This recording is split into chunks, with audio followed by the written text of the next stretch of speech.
So I'm going to be making a video nearly every day about something that I'm thinking pretty deeply about.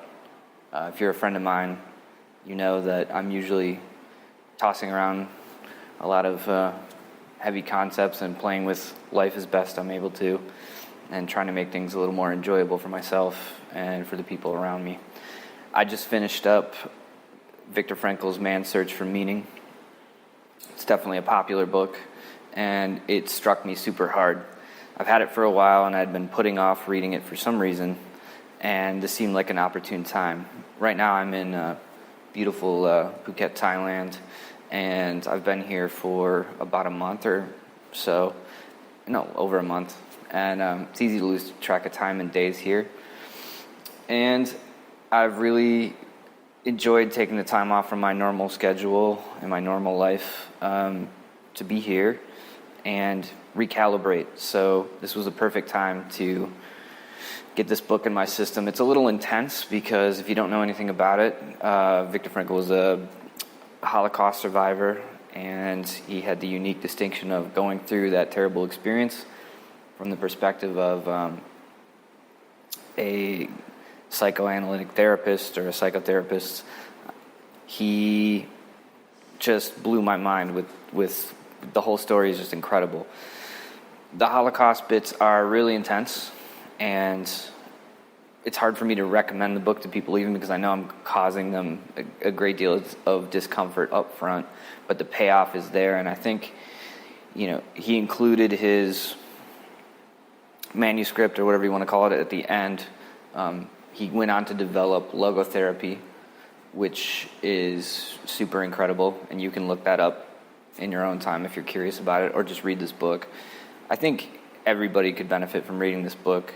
It was written by somebody that survived the Holocaust, which is one of the most terrible things that has happened ever, and then got through with that, rolled up his sleeves, and tackled the meaning of life, which is really one of the biggest boss battles you could encounter here. So it's fascinating, and he does it. I've read a lot of books. I've gone through so many self-improvement programs and books and things, and no one has attempted to grapple with the actual meaning of life without any religious context, without any sense of, personal grandiose achievement. He doesn't pat himself on the back. In fact, he leaves out details, as you come to find out when you look into his life. He leaves out some pretty crucial details in the book just to separate himself personally even further, and I think make the message of the book more or less the focus, more so than him. The main takeaways for me really are basically that the meaning of your life is transient. It's moment to moment. But there's an unavoidable aspect of being alive, and that is that right now surely passes into the past, and each moment gets packaged up. There's a little bow on it, and it's sent into the past. He's got a quote in here saying, "Having been is perhaps the surest kind of being," and I love that. And so every moment is an opportunity to build bricks on the monument of your life. And by looking at that, you sort of address the fact that you have a finite amount of moments to transform into the past. And you get the ability then to create meaning for those moments. So that's why I say the meaning of your life will change. It's going to be transitory because moments are transitory. So I really love that. Another, his big point, if he wanted to sum it all up, was live as if you were living already for the second time, and as if you had acted the first time as wrongly as you're about to act right now. And I love that because it makes you address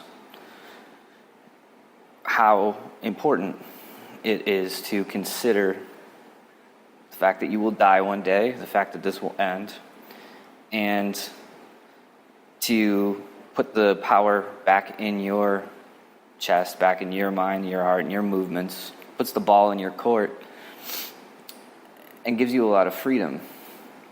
He thinks that, from what I gathered, that freedom is almost the dark side to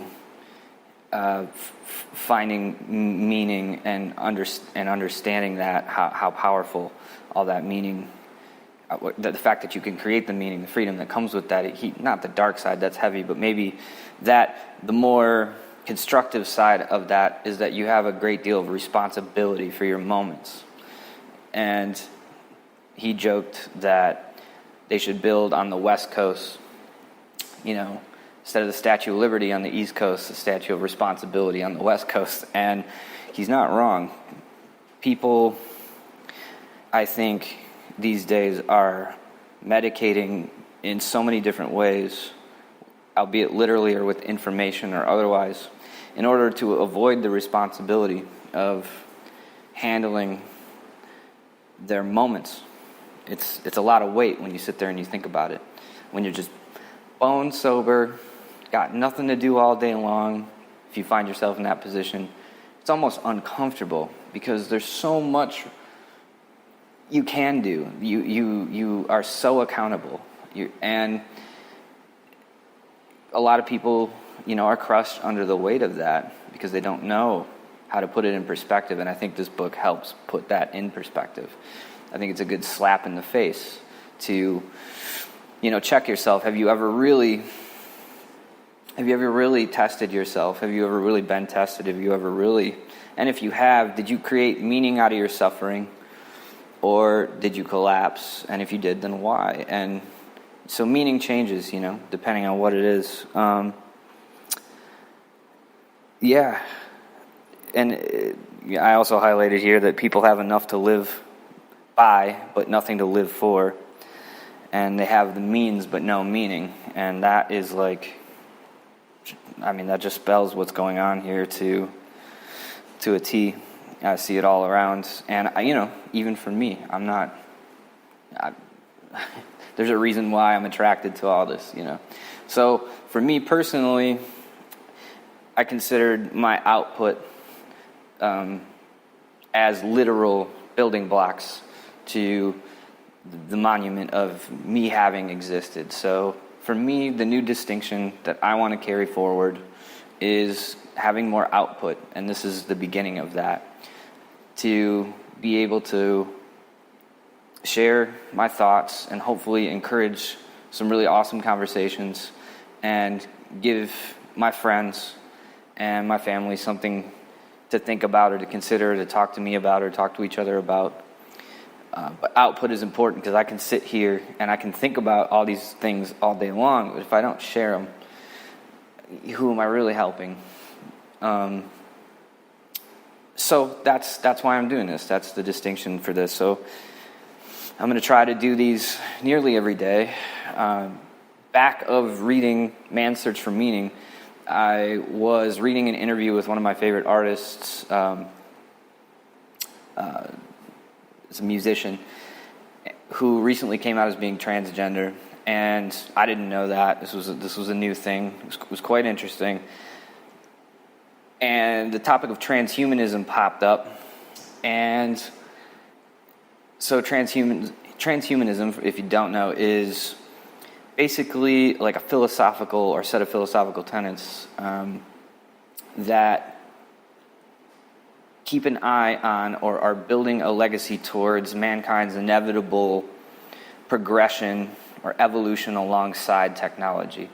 Every day we are more and more dependent upon technology, and pretty soon, and actually already, various aspects of our biology and who we are and what we are going to be enhanced or changed by technology, and there should be a responsible approach to that, and we should be really careful with how we do that. It can be a really exciting thing, but there's a lot of ethical concerns there, and there's a lot of groundwork that should be laid. And fortunately for us, there's been people paying attention to this subject exactly for like the last, I'd say it looks like 20 years really seriously in a capacity that matters. Although concepts have come from science fiction and other philosophers sprinkled throughout, for the last 100 years. But really, with what we're talking about and the capability that shows itself, we have new technologies that hit the scene every day. It's been fairly recent. So what's fascinating to me about this is that these are modern-day philosophers trying to imagine and plot out all of the ethical concerns behind something like being able to say, upload your consciousness and live forever.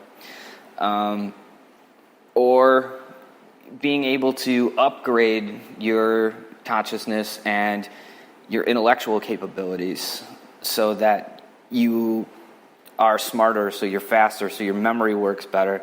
And what are the implications of that? How far will that separate you from the rest of humanity? All these really interesting topics, which I'm no doubt going to be getting into in this. But what's really cool to me is the union of the last book that I read and diving and putting my head into this stuff now, which I found like the equivalent Transhumanist manifesto, which I'll pop a link down in the comments here below. But reading, it's like a 700-page, book of people exploring all these different topics under the umbrella of transhumanism. But going from Man's Search for Meaning directly to this, it's so applicable and it's so interesting because it takes the concepts that I was talking about before and removes some of the things categorically, like the finite portion of our life, being able to live forever. What does that mean when you consider, Frankl's assessment of the meaning of life, and how does that change and grapple with those things? So those are some things I'm going to be thinking about out loud and sharing here too. So, yeah, I got this first one out of the way. This is pretty awesome and pretty important to me, and I'm looking forward to this distinction of output. And I'll be doing this nearly every day. I'll be recording at least, a minute's worth of music in some capacity somewhere that I'm putting there and putting out eventually, writing, and hopefully some photography and some visual art every day. It's really important to me. So thanks for checking this out. If you have any questions or you want to talk about anything, I guess post some comments. Otherwise, I'll talk to you soon.